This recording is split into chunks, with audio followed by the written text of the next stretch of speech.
He fights with missiles.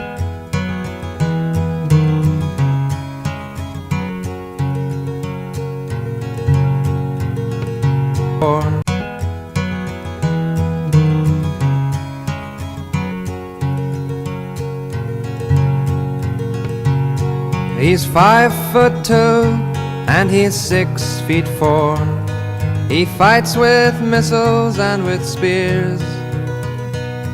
He's all of 31 and he's only 17. He's been a soldier for 1,000 years.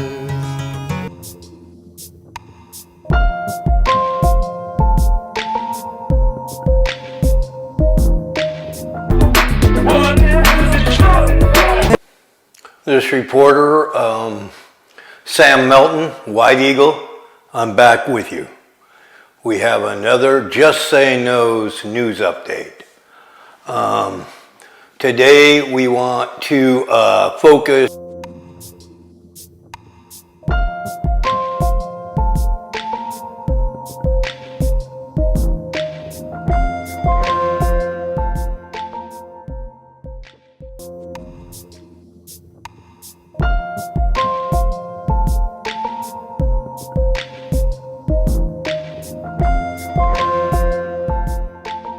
Here's a brief summary of some of the latest developments this week in Palestine. Good evening. Sam Melton here, White Eagle. I've got another special news.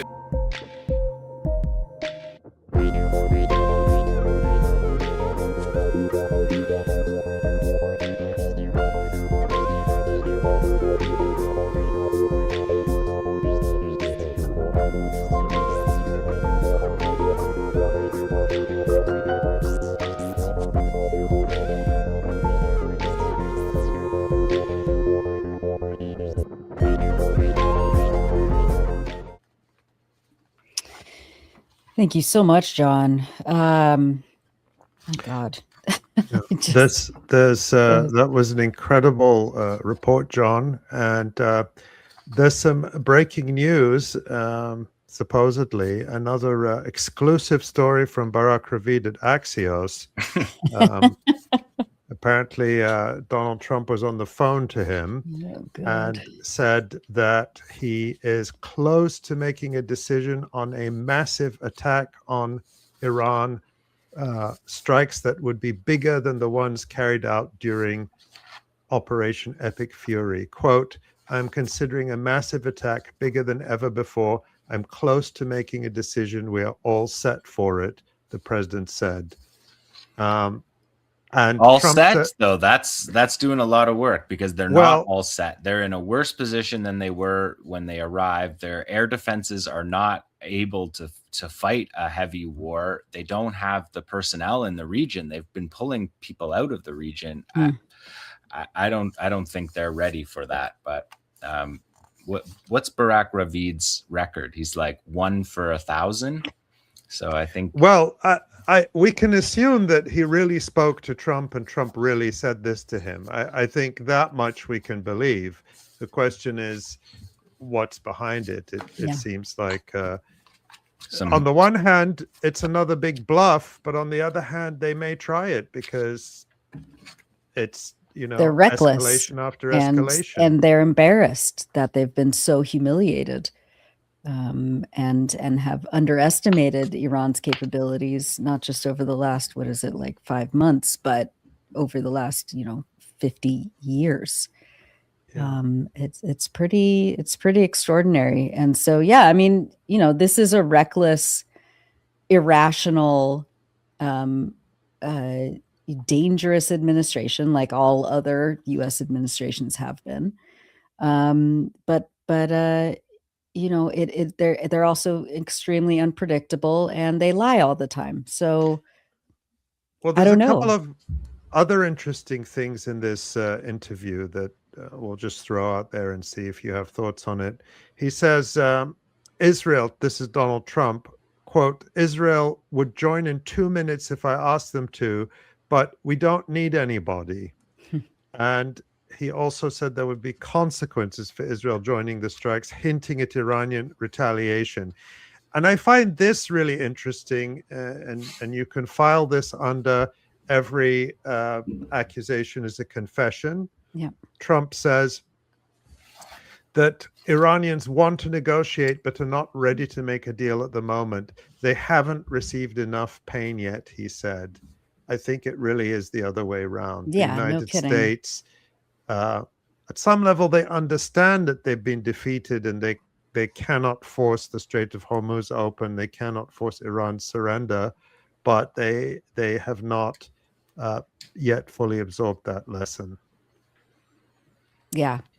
I mean, Israel is saying the same thing too, right? They're saying that they don't need the U.S. to defend itself anymore, and they, you know, they. I know. Yeah, it's like, well, let's Bezalel Smotrich, the Israeli finance minister, the fanatical settler extremist, said the other day on Israeli TV, he said, "Oh, we don't need to enter the war. We're happy with the U.S. and Iran fighting each other." So, I mean, that's incredible. It's just it's an admission that they know exactly what's in store for them. Yeah, and that they're happy to see the U.S. Sustain losses, basically for them. Yeah, losses that at some point are going to call into question this entire architecture of security, because these bases are being destroyed.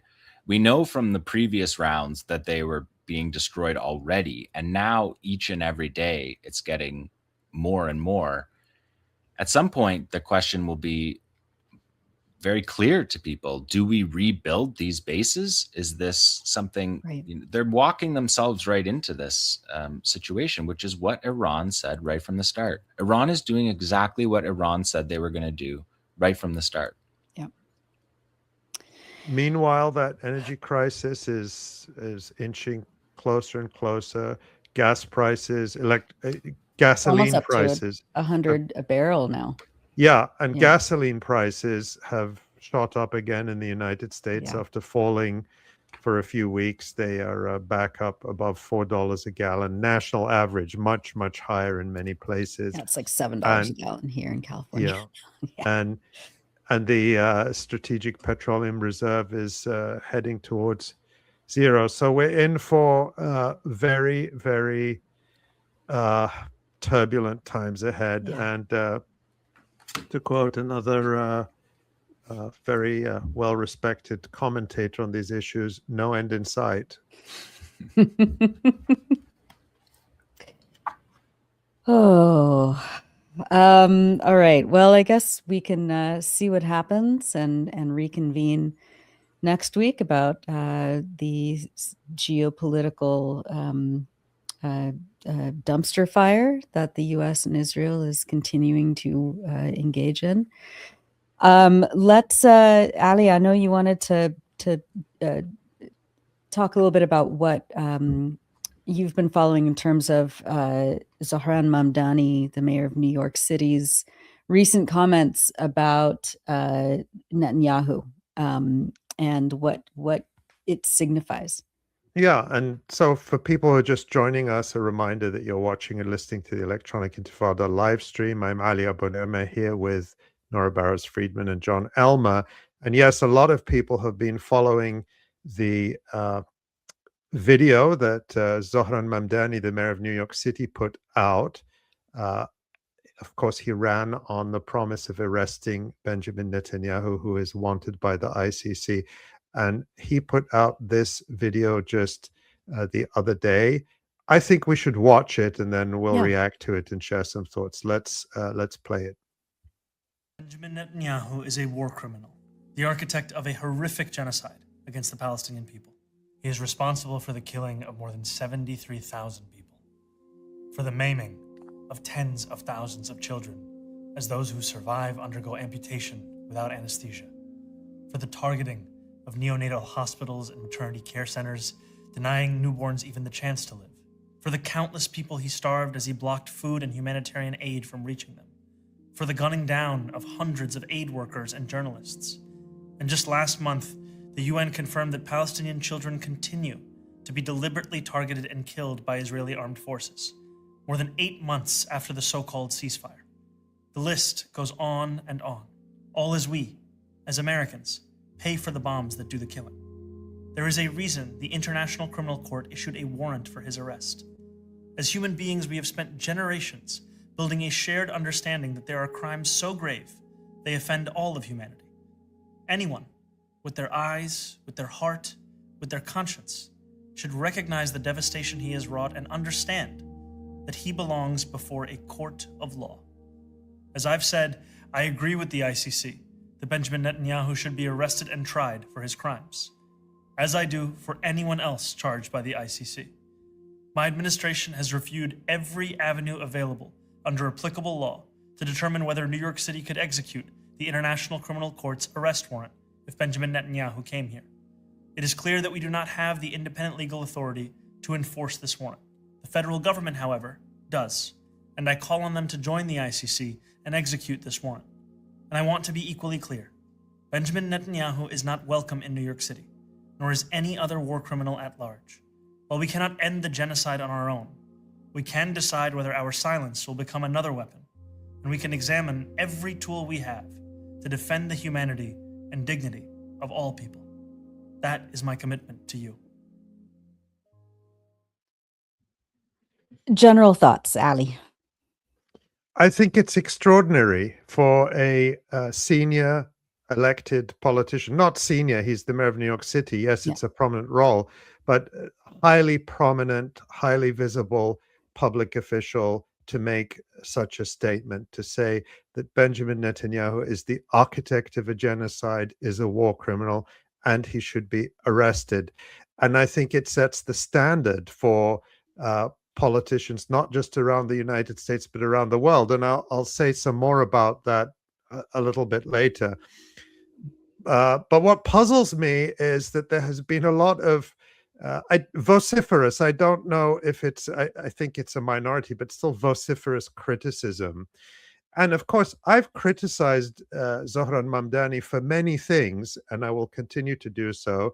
And it's a well-worn list that he kept on the ultra-Zionist NYPD Commissioner Jessica Tisch, that he has appeared to lend his aura to war criminals like Barack Obama, totally unnecessary and unhelpful, that he's accepted calls from Kamala Harris. He's, of course, a member of the Democratic Party, and he should be criticized for all of those things.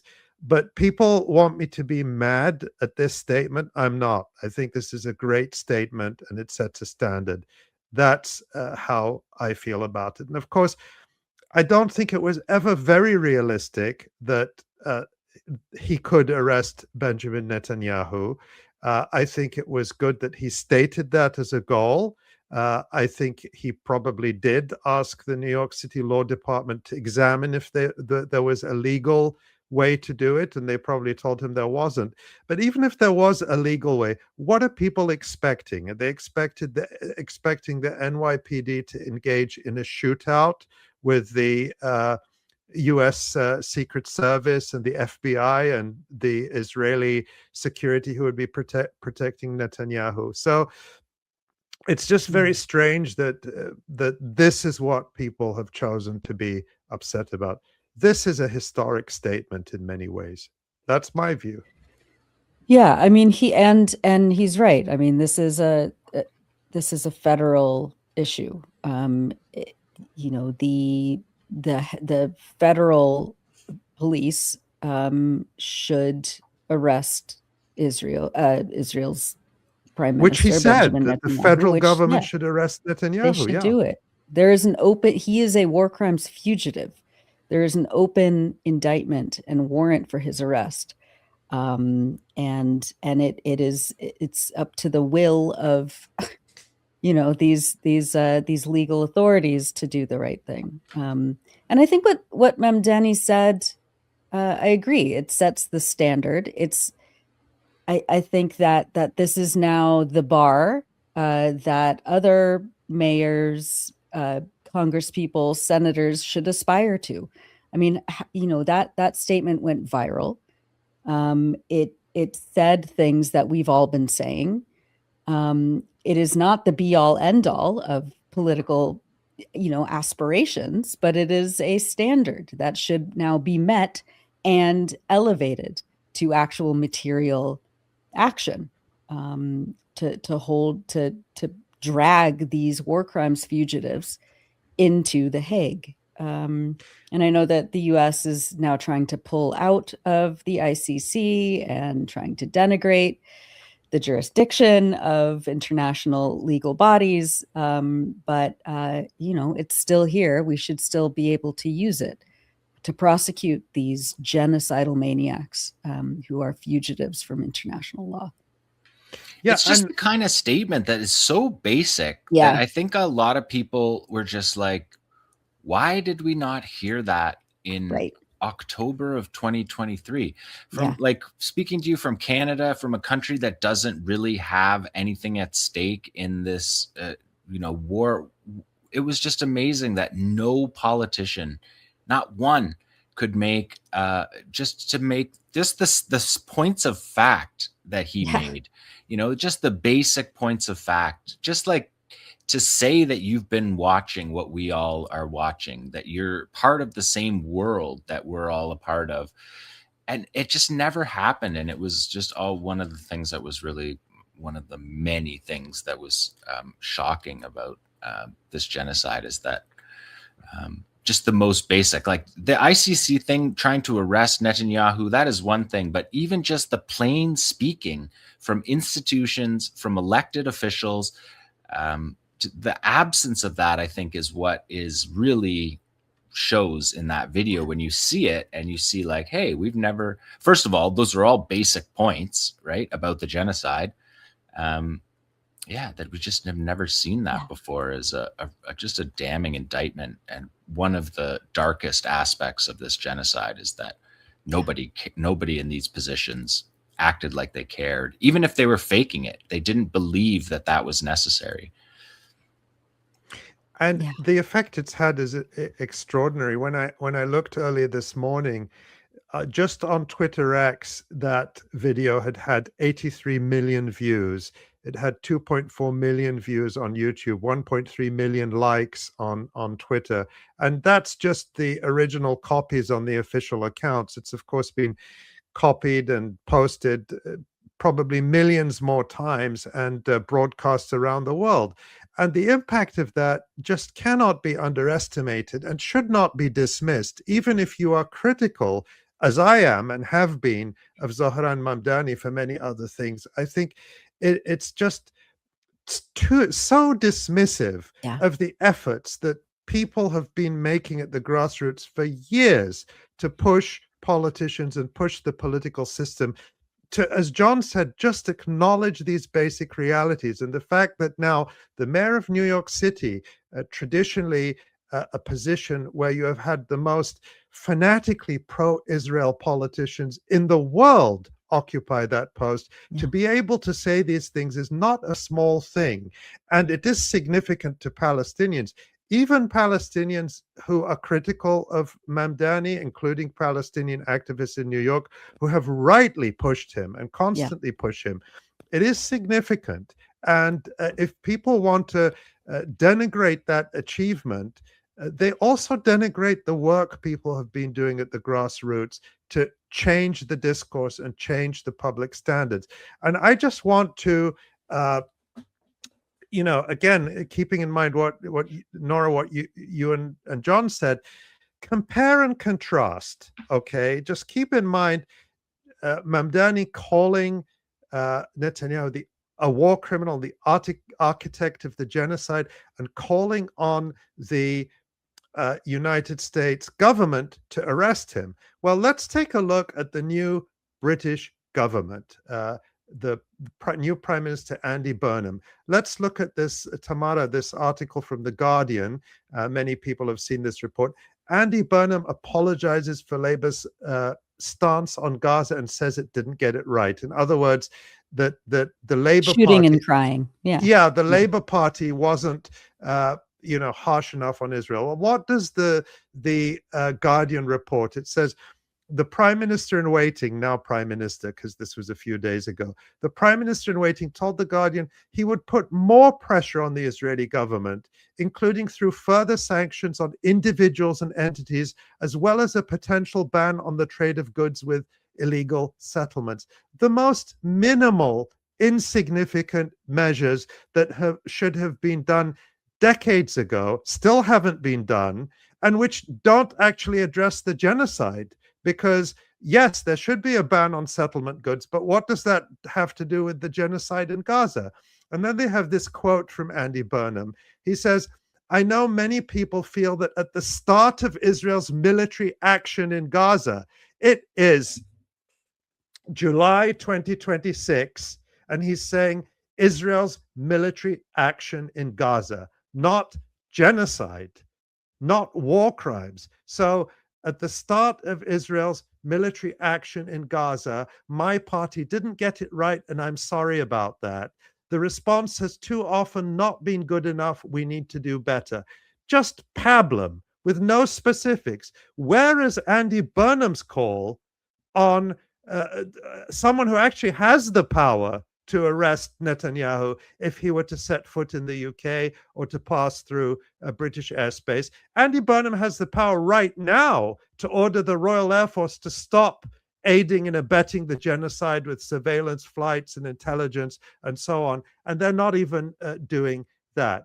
And then let's look at the statement from Ed Miliband, the new British Foreign Secretary, who says, he put up this statement when he was appointed. It is a great honor and privilege to have been appointed by the Prime Minister to serve as Foreign Secretary. My parents came to Britain as Jewish refugees from the Nazis. Then he says, from Russia's illegal war in Ukraine to conflict in the Middle East, time and again we have seen consequences of a more dangerous world. So he characterizes Russia's invasion of Ukraine as illegal, but in the Middle East, it's just a conflict. No genocide there, no war crimes, no crimes against humanity. And then further down in his statement, he says, his job will also mean working tirelessly. You remember working tirelessly? Kamala Harris and AOC working tirelessly for a ceasefire. So Ed Miliband tells us that he'll be working tirelessly to seek a sustainable peace in Palestine and Israel, including an end to the terrible suffering of the people of Gaza and security for the people of Israel. So no mention of genocide, no mention of why people in Gaza are suffering or who is causing their suffering. And then he pledges security to the perpetrators of the genocide. So this is what the newly improved British government, which is contrite about Gaza, is saying. And people want me to be mad about what Zohran Mamdani said. Right. Doesn't compute in my mind. No, that is full on depravity. Shameless depravity. Just absolute. Yeah. But keep pushing Zohran Mamdani. That's what I've said from the beginning. Yeah. I'll keep saying it. Politicians are not our friends. They are there to represent people. They are there to represent what's right. And it's okay to say, this is a good thing, he said. This is an incredibly strong statement that sets a standard, not just for other American politicians, but for Andy Burnham, for every European government, for every government around the world. This should be the minimum. And our demand should not be, why isn't Zohran Mamdani having a shootout with the Secret Service to try to capture Benjamin Netanyahu? It should be, why are the governments who actually have the power to stop the genocide, to stop the weapons, to stop the trade, the greedy trade that fuels Israel's murderous machine, why are they doing nothing? Why are they doing nothing? Put your anger where it deserves to be. Yeah, come on. No kidding. John, anything you want to say about Mark Carney in these recent days? No, but I agree in general that this is a baseline that should be followed by institutions, politicians. This should be the low bar to entry into this, is that you can't, no matter where you are on the political spectrum, that you can't observe what's happened in Gaza for the last 3 years and say that this is a world that we all want to share, that this is an ideology that we are going to support rampage across the Middle East. Like it just seems like such a low bar. And yeah, it's such a low bar that when a lawmaker, head of a city, just says facts, it's a relief. It's a relief. And yeah, I mean, it should be the standard. This should just be basic. The bar is so basic. To be a human, like yes. Yeah, exactly. To recognize what's actually happening in Palestine, and to call it out. All right. So much more we could always talk about, but let's save that for next week. Let's take a look at the website. There are so many features that we've published. I read the one by Hassan Herzallah about the yellow line and the creeping encroachment of stealing of Gaza's land by the Israeli army. Ali, what have you been reading this week? Oh, you're muted. It's notable that we have published really a slew of incredible news stories from our writers in Gaza, including Dunya Abu Sitteh, who we've had on the live stream many times, about the constant danger people face in Gaza, and by Khulud Sleiman, who is writing about the situation, how the slow dismantling of UNRWA is affecting services, vitally needed services for Palestinians, and of course is affecting the workers of UNRWA who no longer have jobs. So that's a couple of them. We had last week's discussion was really interesting and fascinating on this show, and Eli Gerzon wrote about that. You remember the whole discussion we had last week about Rohana and Rahm Emanuel, and so some really interesting observations in that piece. Does Israel have a right to defend itself? So that's a really great piece by Eli Gerzon. Again, emphasizes one thing it really emphasizes is that all these politicians are following the public lead. To the extent that they are shifting, it is because of years and years of grassroots work. People, for example, the last week we talked about the unprecedented number of Democratic lawmakers who voted to end military aid to Israel. And some of the leading ones who, the senior Democrats who did that, like the Democratic whip Catherine Clark of Massachusetts, people have been staging demonstrations outside her home, outside her office throughout this genocide, demanding a stronger position, demanding she take a position. And the fact that she has is a credit to them. So this is what we need to keep our eye on. Yeah, thanks for that. And thank you, Eli, for writing that up. Also, Tamara has a piece right there on the front page. Israel withholds water from Jordan as it takes center stage in U.S.-Iran war. And this is a fascinating an important bit of analysis on Jordan's role right now as the junior partner in Western hegemony in West Asia, and it's fascinating.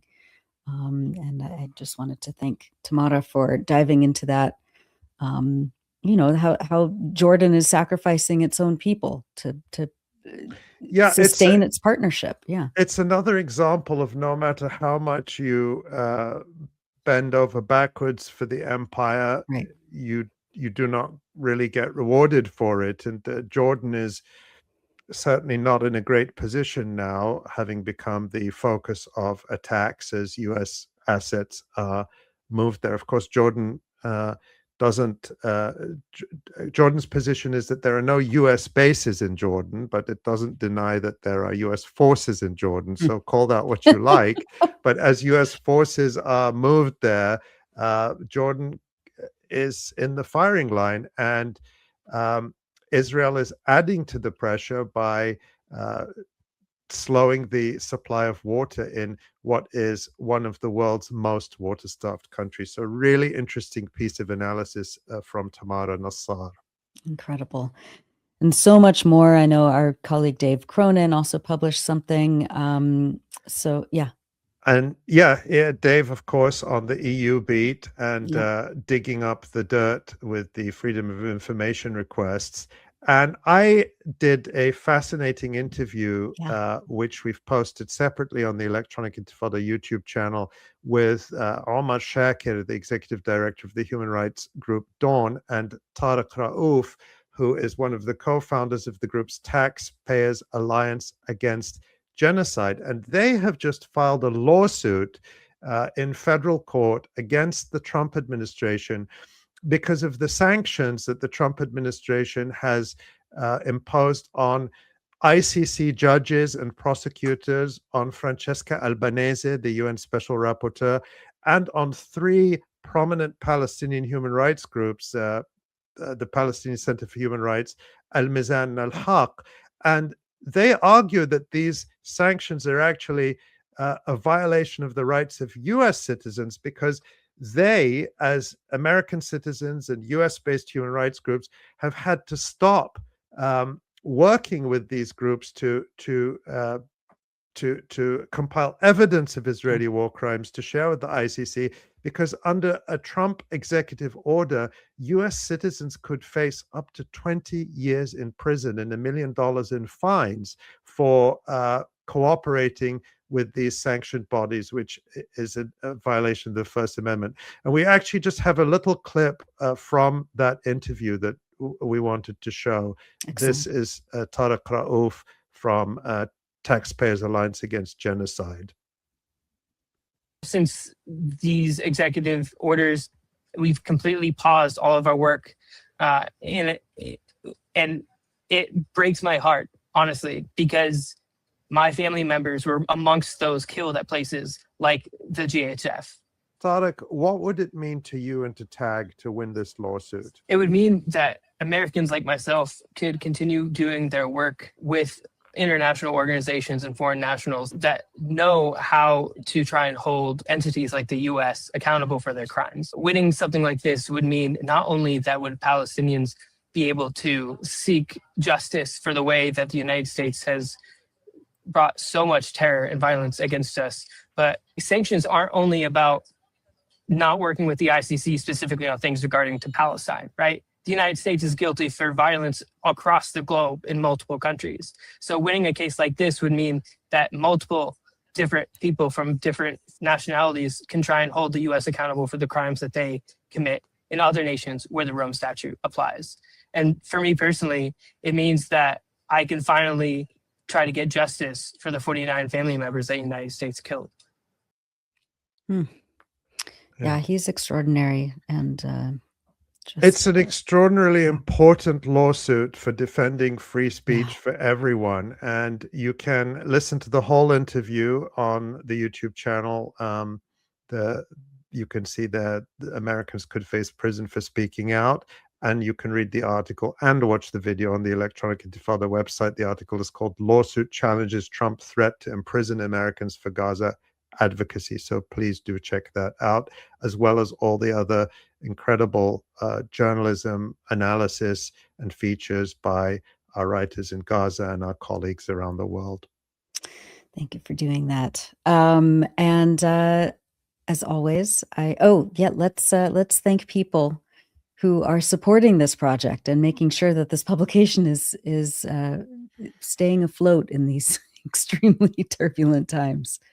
Yeah, we really do owe thanks to all of our viewers, listeners, and readers, because you're the ones who make this work possible. And particularly those who have really stepped up with a monthly gift of almost any size. It really adds up. The power is in numbers. And it really adds up and gives us that stability to make sure we're here day in and day out. And all of this work we do is free for everyone. There's no paywall.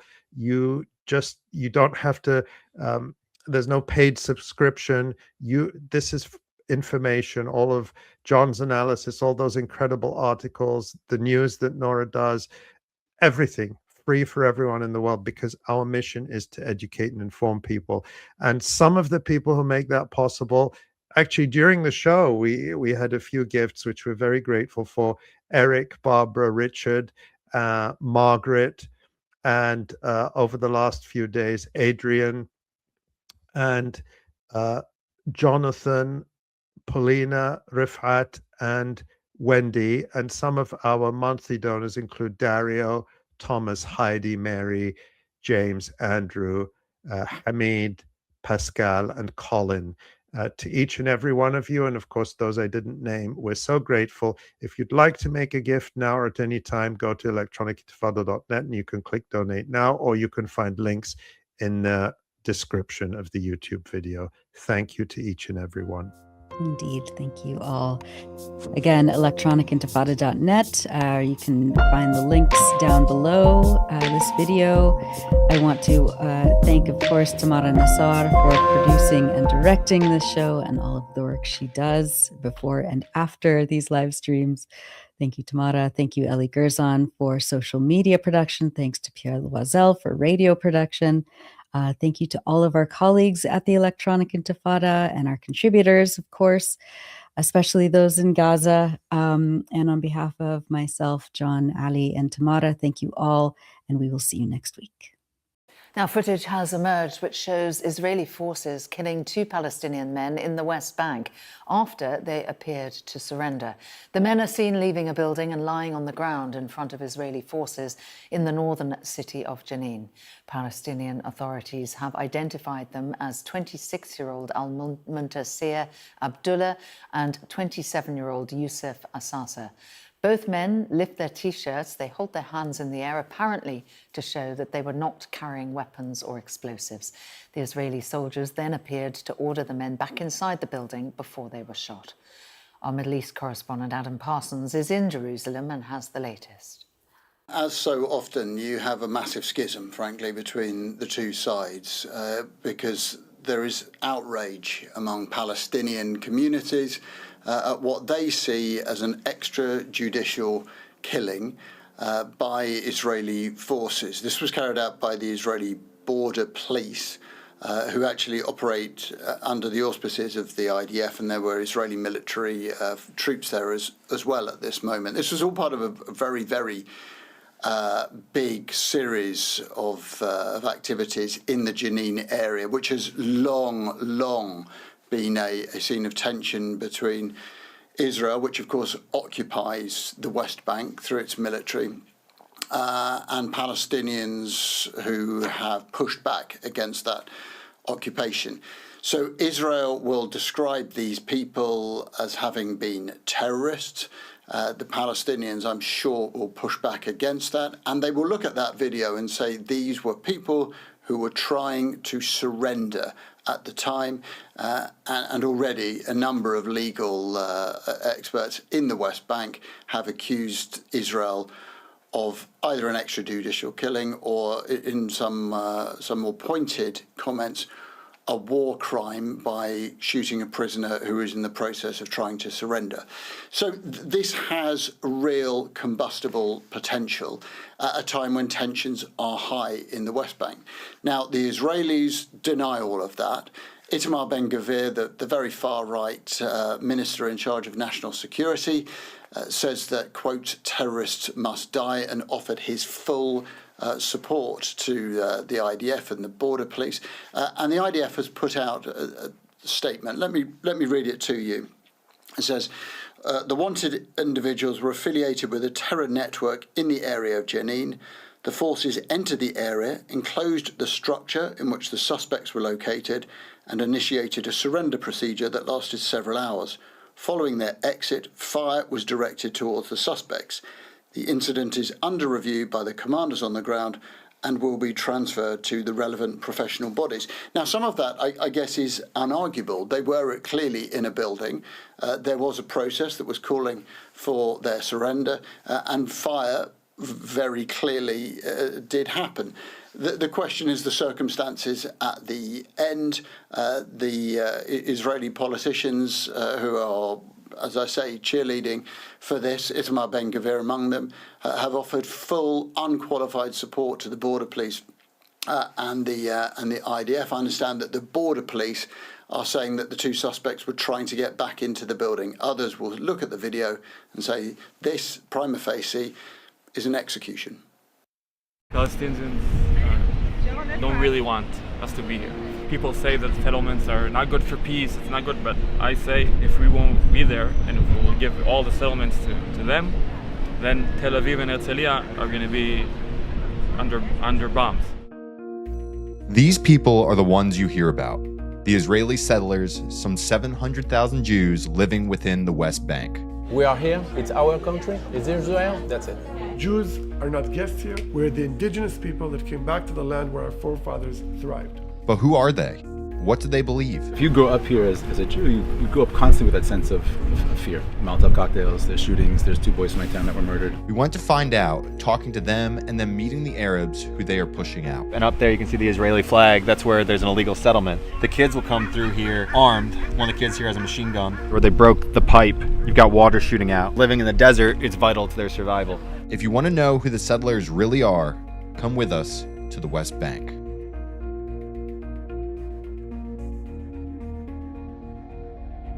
Our journey into the settlement started in a much different place, a beach outside Tel Aviv where we met this family. Where are you from? Which part of Israel? We're from Leshem. It's West Bank. It's beautiful. But we have mountains. And we have a view. West Bank, that's like a settlement that you guys live in? Yeah. What led you guys to move there? Honestly, it's cheaper. And we have a great community, like a village. Like the kids can go out by themselves and they free. People say that settlements are like it's not good for peace, it's not good, but I say and we believe that if we won't be there and if we'll give all the settlements to them, then Tel Aviv and Herzliya are going to be under bombs. You know, that's what happened in Gaza, because we were there before, and you know, we went out, we left Gaza, and then they did what they want there. You know, the West Bank, Hamas is going to take control all over. Most of the Palestinians, I don't really want peace. But it's sad because the Palestinians don't really want us to be here. And that's why we need to just be stronger, and that's a reality. If they would want, every Jew, every Israeli would be willing to give up for real peace. Give even land and even a lot significant stuff. We were curious about what he said, that most Israelis would even be willing to give up land for peace. So we went to the settlements to see what the people there thought. Here we are driving through a Palestinian village. And it's safe to do this with Israeli plates? Safe is a relative word. I would probably say that most Israeli Jews that are not living in the West Bank would not feel safe over here. I feel safe because I know the area really well. I feel safe because I'm armed. Driving us was Michael Bauer, who is not a settler, but an expert in Middle East affairs and the author of a book about Israel. I mean, you could ask me, like, well, you're carrying a pistol? Why are you taking me to a place where you need a pistol? I tell it usually it's like a seatbelt. It doesn't mean that you think you're going to have a car accident when you get into the car. If I would tell you we're going to have a car accident, you would not get into the car. I still tell you put a seatbelt on. That's the same thing. I think we're safe. I'm carrying it as a seatbelt. While the name settlements evokes rugged outposts, most settlements are just like this. Towns and cities that look no different from the rest of Israel. Well, within the West Bank, they're isolated from Palestinians who are not allowed in. It's very beautiful place and good, but it's real Israel. What do you mean by that? What's real Israel? You hear there is Israel, but there is the other place, and it's not Israel. We say it's Israel. So I want to show that I'm here because it's Israel here. A lot of people in France, or a lot of Americans, you know, they're very critical of that, right? And they say this land belongs to Palestinian people. What do you say to them? I don't say anything. We are here. It's our country. It's Israel. That's it. We next went to meet Aviad Amitai, a prominent settler who often talks with government officials about the situation. Everything you see here, all of this is all Palestine. Palestine has nothing to do with Palestinians, has nothing to do with Arabs, not even mentioned in the Quran even once. It was the name that Adrian Caesar named this region in the 2nd century. Right now, geographically, biblically, you're now guests in the area of biblical Judea. And that's what we like to refer to it, the people living here, as Judea. That being said, respecting the rights of the minorities, which are Arabs living here. Now, the Arabs living here, that lived here before 1967, okay, were not Palestinians, were actually Jordanians. As proud Jews, we believe that this is our inherited land. Not because we're occupiers, not because we want to oppress the Palestinians, because first of all, we, without apologizing, believe that this is our land. As Jews coming back to Judea. Biblically, Israel, one of the most fundamental things of Israel is to be very sensitive to the foreigner. Personally, on a personal note, I live here. I'm what they call a settler, but I'm very sensitive. I have many, many Palestinian friends. For me, when I drive to Jerusalem, the checkpoint is invisible to me. I just go through as if it's nothing. For a Palestinian living here in Bethlehem, it's like the Berlin Wall. He cannot cross it. For him, he cannot go to see the ocean, and he cannot go to medical treatment in Hadassah. And for that reason, I'm involved for the past 8 years in an initiative of building a hospital to give treatment to all in the region. Jews, Arabs, Palestinians, and Israelis alongside. So just for context, when we came here, we flew into Amman, and we went to the border, and we had a Palestinian driver. The Jewish took this land, that's how he said it. The Jewish took this land. If I was him, I would have the exact same perspective. But the reality comes not because we're occupiers and because we want to make the Palestinians' life miserable. The reality comes from fear and from concerns and from terrorist attacks that took place over the years. So we went to Hebron the other day, and we spent a little bit of time in the Jewish area, but mostly we were with a Palestinian guide who was taking us around. You know, he says it's apartheid. And he says, what's a clear example of apartheid than the fact that I cannot go there, I get stopped here, I do not have rights, I am not a citizen. How can Israel be democratic when that's the reality? If we go about 5 miles that way, the reality is that. When you talk about sovereign Israel, there's no apartheid. There are Arab Israelis living in Israel, there are Supreme Court judges, they're in the parliament, there are doctors, there are nurses, they're a vital part of the ecosystem of Israel. Apartheid is when you have a country which discriminates by law. Here, it's an ambiguous situation, and I will call the area of Judea and Samaria land in dispute, not occupied, and if you want to be very politically correct, not even sovereign Jewish land, because we made the decision not to bring our sovereignty here. Essentially, what we heard numerous people say, one, they're being suffocated. To them, the whole approach to the checkpoints of everything, it's to make their life so miserable that they're forced out. And two, it's a trap. In America, if people sit in gridlock for an hour, you know, you're liable to have someone shot in a road rage incident. You know, in these Palestinian areas, you have people who do this all day. And I thought, you only hear about the terrorism. The reality is you have people who are sitting there every single day. I just want to go see my family in Ramallah. I just want to go do this.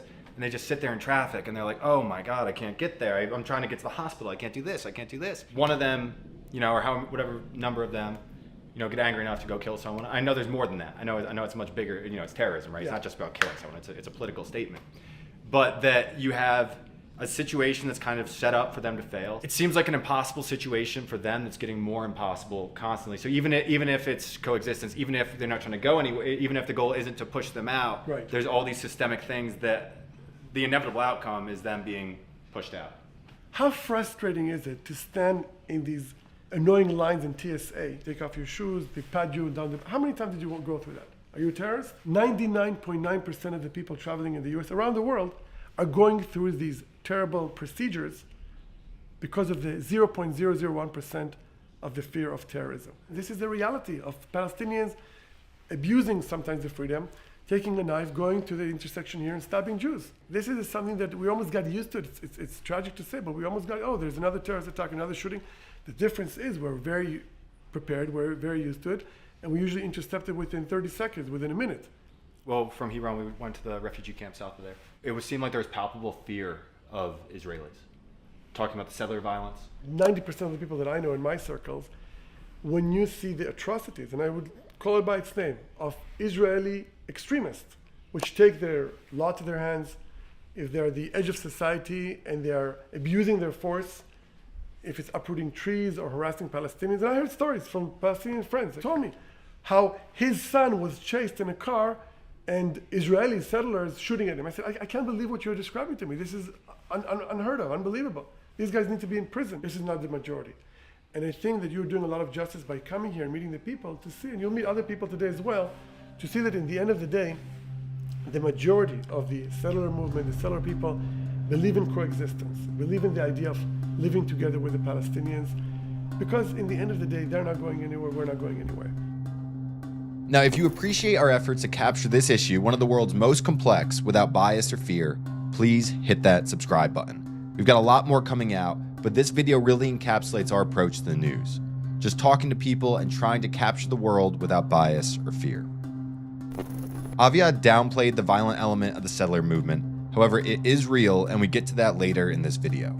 The kids will come through here armed. One of the kids here has a machine gun. Before that, though, we went to one other settlement. So we just passed a construction site here. And here's Palestinian workers who are building it. So you have Palestinian workers building the settlements. During the Jordanian occupation here from 48 until 67, I think there was a Jordanian military post here. And in 67, where Israel took over the post, and then civilians started moving here, like I think by 77. Shaul Judelman is a rabbi who moved here from America, where a disproportionate number of settlers come from. So like right now, I mean, if you look just that way, these are, you can see Arab villages up on the mountain right there. Yeah. What do you think they think when they look over here and see where we are right now? On one hand, maybe they see settlers that stole their land. They also see people probably that they know. They also see a community that's, on the one hand, has taken their land and has been living here for 40 plus years. How often do you think about the reality of the fact that you're living in a settlement versus just life? At the end of the day, I don't see a way where the Israelis leave here, the Palestinians leave here. Oslo was predicated on that, and one of the reasons Oslo didn't work was because how are you going to move at this point 400,000 Israelis? Some of them are second generation. So I take that as kind of a given. What's a just political future for that? I'm in that conversation a lot. I'm in touch with the Palestinians next door, especially right now with the violence going on, doing a lot of work trying to mitigate the Jewish extremist violence against Palestinians. Yeah, so what's the root of that? I always see headlines about it and everything, but... A few years ago, a 15-year-old Palestinian jumped the fence, ran in there with a knife and stabbed my friend in the back. She was pregnant. Thank God she was okay and the baby survived. There's rock throwing, there's Molotov cocktails, there's shootings, there's 2 boys from my town that were murdered. So if you grow up here as a Jew, you grow up constantly with that sense of fear. When I leave this town, I'm not safe. Even maybe sometimes in my bed, I'm not safe. We had one driver and he said, do you think October 7th would have happened if these weren't here? Pointing out all the settlements. I'll tell you the very simple Israeli answer is that Israel pulled out all the settlements from Gaza at a very intense internal event, but it almost caused a civil war in Israel. What happened is that Hamas claimed that as a victory of violent resistance. That's what forced Israel to leave. What to talk about that, but that's what was sold, and Hamas won the election. So the line that if we remove the settlements, that will somehow leave an area that will become a place of where we'll end the conflict. That argument lies really flat for Israelis right now, put it mildly. Working with Palestinians, do you think that they differentiate between settlers and non-settler Israelis? In the core Palestinian narrative, no. In the pragmatic Palestinian political narrative, yes. Tens of thousands of Palestinians work in settlements. They go to work, they shop, they sell to settlers. It's not like this. But you ask on the national level, there's something else. Listen to any of the Hamas's language. The Gazan border communities were settlers. Every Jew, every Israeli lives here is a settler. They've taken our land. Palestine goes from the river to the sea. Why do you choose to live here? Moved to Gush Etzion in 2000, right at the start of the Second Intifada, when it was a time when buses were blowing up in Haifa. My cousin was killed in a bus bomb in Haifa. I honestly moved here in a sense very much for the kind of not to be a stick in the eye of the Palestinians, but because the Jewish community and kind of Jewish life that's being created here, like the teachers that are like the Judaism that's being created here. There's like on a Jewish space, there's a real renaissance of Jewish life going on here. You just met a religious Jew. So for him, Judaism is a religion. But for someone else, it is not. That's why Judaism is a list of things. And the beauty about Judaism is that a Jew gets to pick what is the order for him. For me, religion is not the top of what defines me as a Jew. I am a very passionate Jew because I'm part of the Jewish people. That's my heritage. That's my culture. So I'm very passionate to this land because it is the land of my ancestors. The story of God, what God promised my ancestors or not, is that a matter of faith, right? And I don't share that sentiment. In America, you have people that have a Christmas tree. It doesn't indicate that they believe in Jesus Christ. We Jews just have a lot of that. Friday night dinner, Hanukkah candle, bar mitzvah. I do all of that. It has nothing to do with religion. I might even chant a prayer. I don't really believe every word in it. I still do it. It's cultural. Now, the Israeli government considers everything you've seen so far legal, while the UN and most countries deem all West Bank settlements illegal. Yet the Israeli government does consider some settlements illegal, namely ones where settlers have grabbed land without Israeli government permission. They do this hoping the Israeli government will later formalize them. Separate from Michael, we learned of a group of illegal settlements and went there. When you hear about settler violence, it often originates from these rugged encampments, which have been expanding at a rapid clip since October 7th. This is the fringe of the settler movement, and their goal is to seize West Bank land and later get the Israeli government to approve it. Over here, there's a Bedouin village that's been completely evacuated. People who just decided enough of this, and they got up and they left here. Down here is the biggest illegal settlement for the area. Center of kind of a whole community of these little settlements around here. They're all kind of satellites of this right down here. But eventually these people said, forget it. They left. So one thing they're doing here is they are training people for when they build the third temple. They're training people how to slaughter the goats. This is where you get the most extreme people. Again, this isn't even representative of the whole settler movement at all. This right here, not licensed by the government. You also have the Bedouin communities around here. They're also not licensed by the government.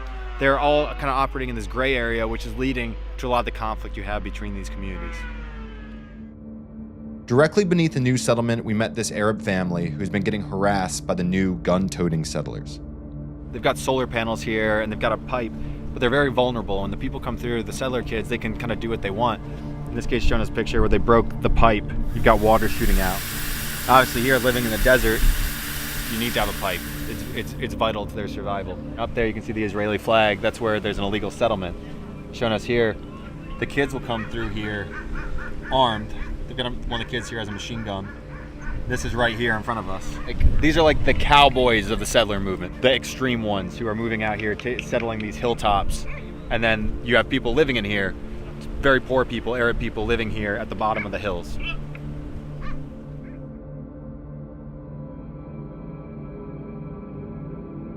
So from where we are here, you can see in the distance, there's a whole bunch of legal settlements in the hilltops. There's a legal settlement by Israeli standards on that hilltop. But you may be wondering, why everyone is doing this, why they're out here. And the people here, they are religiously motivated. They believe that they are, settling the land of Israel. Just like 2,000 years ago, they think they are doing what we all read about in the Bible today. You realize it's a very complicated place, and the conversations, the stuff that's going on here, to my American mind, I can't really fathom. You realize being here that you are speaking in millennia.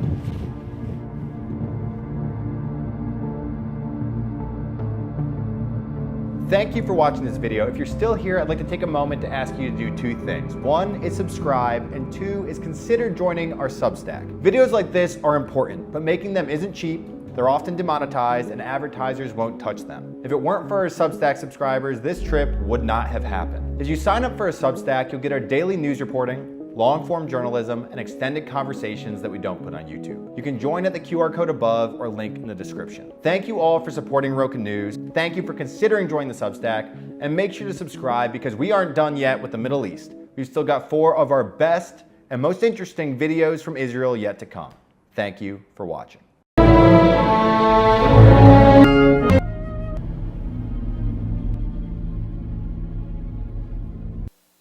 All right, thank you. Have a good evening.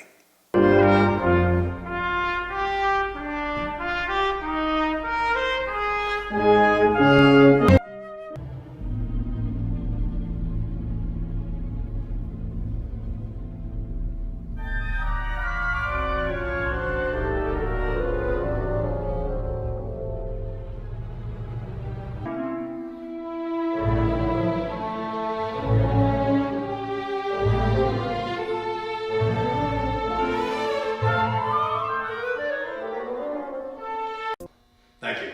Just Say No. All right, thank you for joining me on Just Say No and the Electronic Intifada. Have a good evening. Thank you.